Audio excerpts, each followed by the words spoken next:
live or die, no matter what, I'm going to sing songs about my country, and I especially like to incorporate the humor or the sadness, whatever it may be, from the people that I met, and transfer that to the people that I'm about to meet. So, put it all together, and what do you get? The singer is the voice of the people, and his song is the soul of our land. For a land without song can't stand very long when the voice of its people is dead. On February 9th, 1936, in St. John, New Brunswick, Thomas Charles Connors was welcomed into the world. Tom was separated from his mother at a young age and raised by foster parents in Skinner's Pond, PEI, until he was 13 years old. As most people know, I've spent most of my life right out on the road, never really spending any length of time in any one place. But through it all, I've always considered this spot right here as my home. This is Skinner's Pond, Prince Edward Island. You might say because I never had a family, that may be one of the reasons why all Canadians became my family. I was born in old St. John, New Brunswick by the sea. Back in 1936, it was just my mom and me. And as she wandered through the land, shunned by family, she often had to beg for bread while I was only 3. His life of poverty, orphanages, hitchhiking, and playing bars would eventually turn into a life of hit songs, national concert tours, and fame in spite of a constant uphill battle to be recognized by the music industry in Canada. I tried to peddle my songs every place I went, and it's I'll call you, don't call me. And knocked on a hell of a lot of doors, and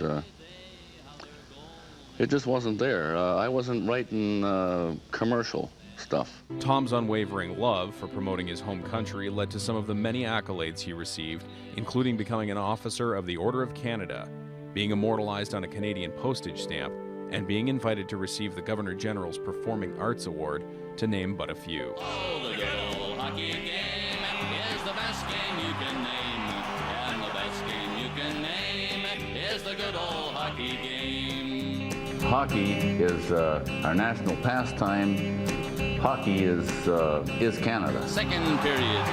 Tommy Hunter. For 27 years, the good Lord willing, he brought country music into our homes on the Tommy Hunter Show right here on CBC. That's the Tommy Hunter Show on CBC, Friday at 8 o'clock, 8:30 in Newfoundland. Tommy Show practically recreated the Grand Ole Opry in Canada with guests like Johnny Cash, to that land where joys will never end. Hank Snow, You dealt the cards, but you missed a play, so hit the road and be on your way. and his personal hero Roy Acuff, and the suits, well, the suits that could be viewed from outer space. Tommy even had a 14-year-old Shania Twain on his show back when she was known as Eileen Twain. When I die, may not go to heaven.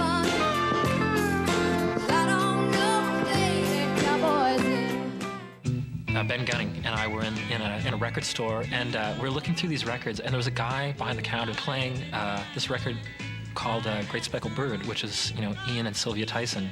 When he and Sylvia decided to change from being an acoustic duo to an electric band, they really conceptualized the prototype of all what became known as country rock.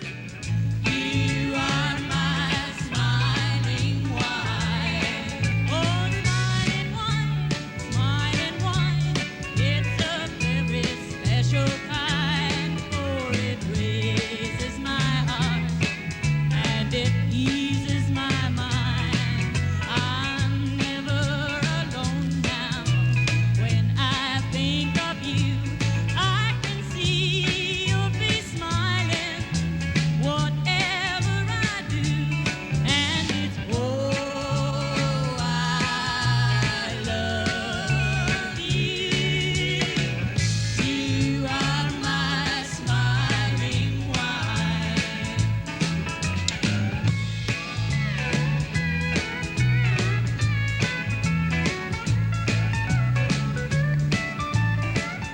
Great songs, great guitar playing, it's got that great sort of funky country thing going.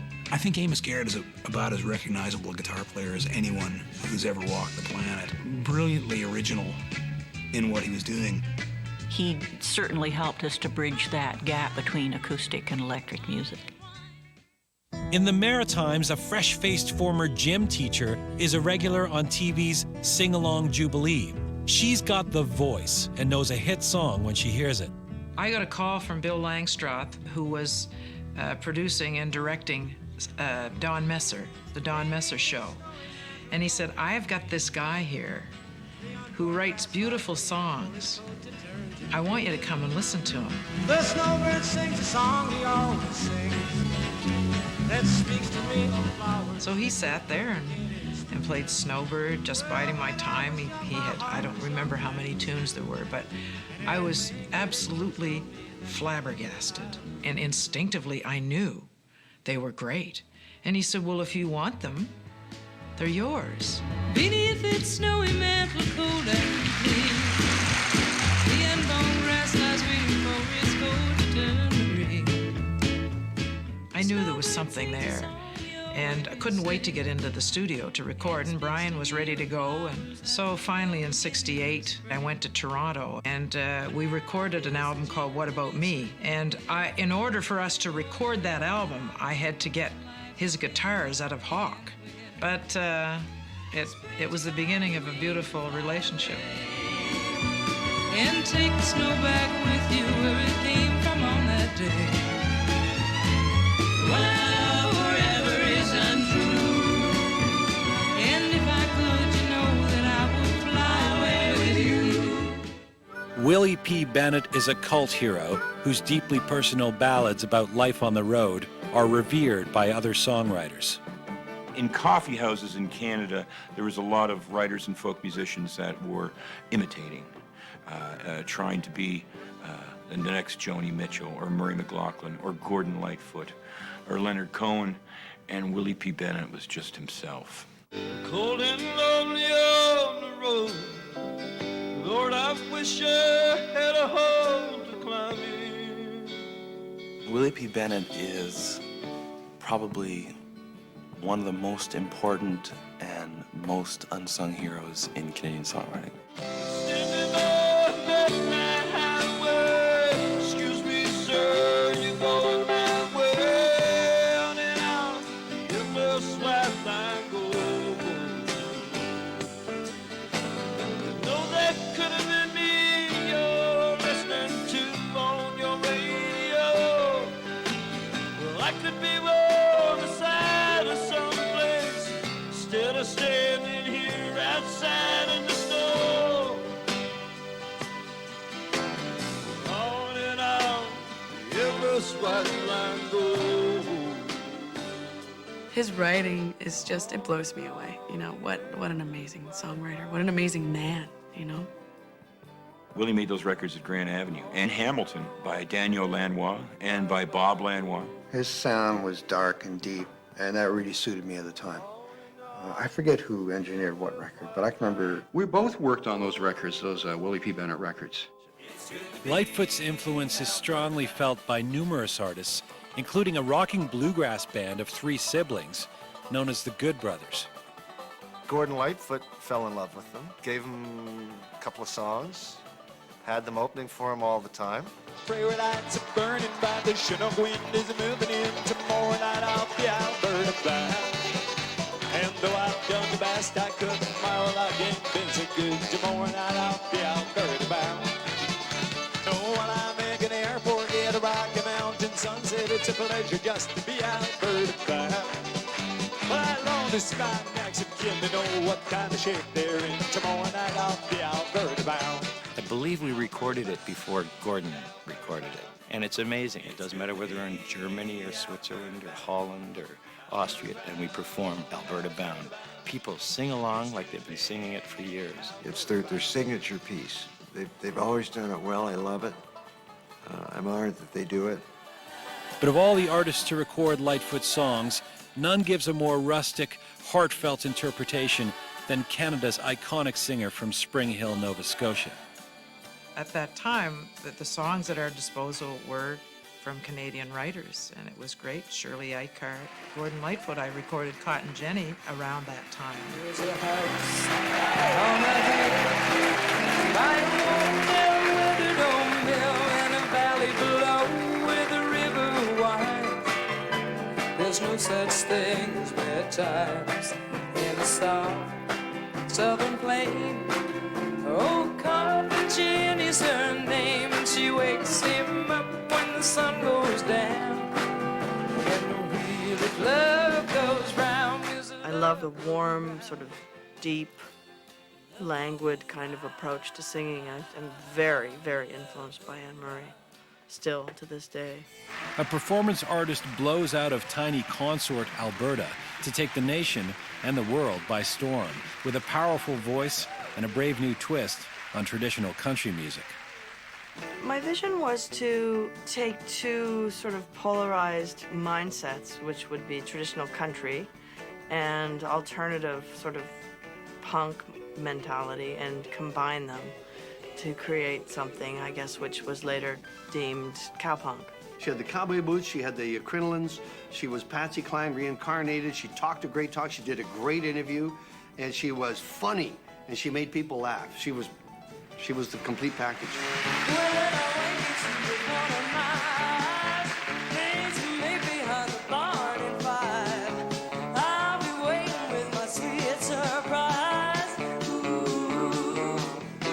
Her voice is amazing. Like, that's just, there's no denying it. I was doing something a little bit different because I was reaching out into the older catalog, obviously into the Patsy Cline stuff, into Peggy Lee, into the more kitsch sort of rockabilly country, and so it was a pretty broad approach. In the country, sitting side by side, I got some things that I'd like to confide. Ooh, yeah.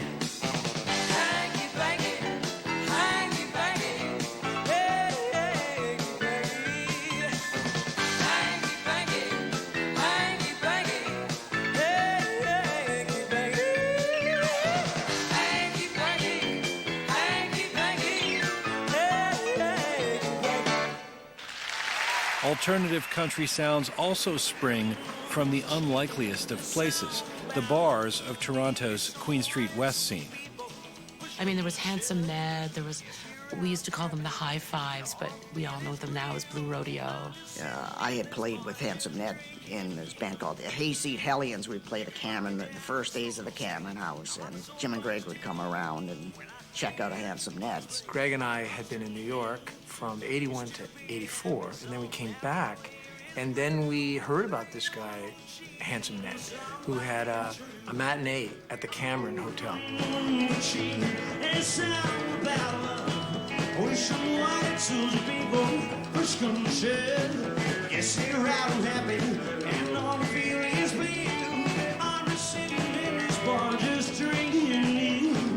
The state of the music scene had sort of moved into that 80s sound with lots of synthesizers, huge bombastic drum sound, and so always the innovators, we, turned things around a little bit and went back to a rootsy kind of music. If you look at the time that they came out of, you would see remark that they were mavericks. It was a really complete package because you had the songs and the voices up front with this really cool rhythm section with Basil and Cleve, and then with Wiseman it was like a sideshow. I mean, you're watching Jim and Greg, but you can't take your eyes off Bob, who's jumping up and down. And we released Outskirts, and it was sort of a failure. It didn't get picked up by any radio. Jim was working as a props guy at a commercial house in town, and they said they'd make us a video. It was a try. So many people say, oh, girl, you got nothing but shine. Oh, you are a shining star. Don't worry what you're leaving behind. Every time you walk in the room, I could never be sure of a smile. You were never the same way twice.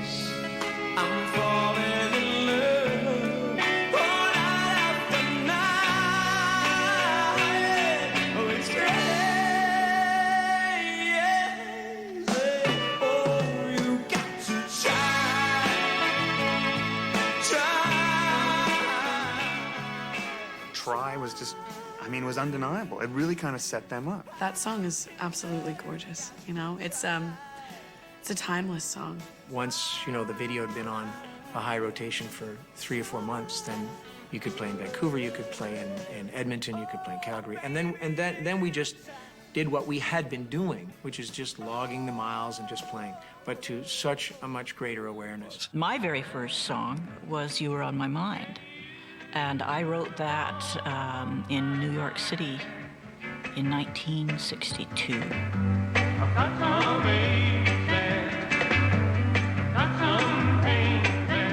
You Were on My Mind was not immediately popular. It wasn't until it was picked up by the We5 that it really started to get attention. And I can't tell you what a thrill it was to hear it on the radio for the first time. That was quite an experience. Got up this morning. When we went to rehearse it, we were thinking more of the We5's version than Ian and Sylvia's version, so it sort of morphed from that.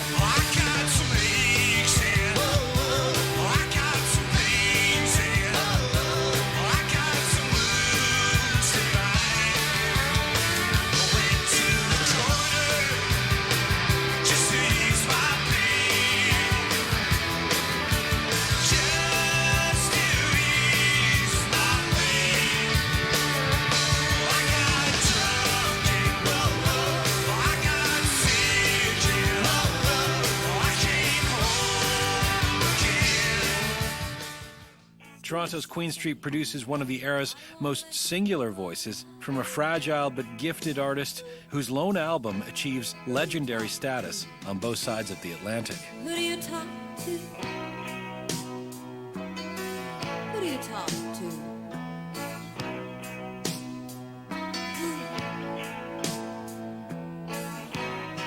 Anybody's in trouble. Anybody's in trouble. Oh, I love her. I love Mary Margaret O'Hara. She is like a star for real, and in the sense that she shines. Mary Margaret O'Hara, you know, that voice, it's unmistakably hers, and yeah, it doesn't even feel of this earth. I love Mary Margaret O'Hara. I think a lot of girls around today took as big a page out of her book as they did out of Joni Mitchell's, for sure.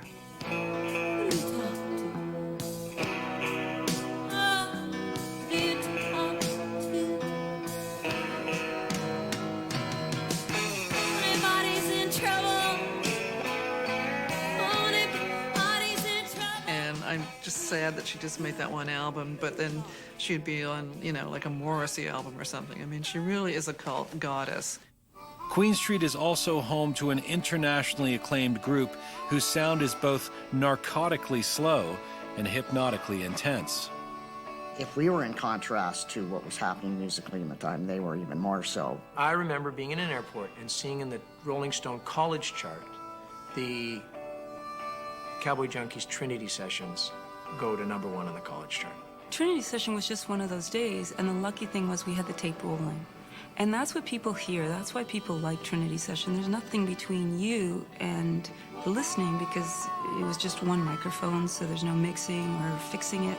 Well, I said, Mama, he's crazy and he scares me, but I want him by my side.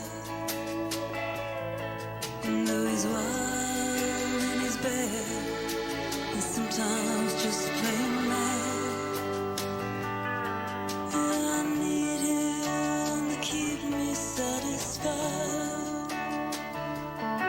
I said, Papa, don't cry, 'cause it's alright. And I see you in some of his ways, though he might not give me the life that you wanted. Misguided Angel was probably a song that impacted me in high school more than any other song. And that was it for me. From then on in, I was a huge Cowboy Junkies fan. That song, when we recorded it that day, was the first time all 7 of us had ever played it together as a whole band. So when you hear Misguided Angel on Trinity Session, that was one take, and the only time we'd ever played it together as that unit, which is kind of weird. The Cowboy Junkies was as another Canadian phenomenon, you know, beautifully sweet, sonically resonant, wonderfully artistic artists that in many ways I think could only come from here.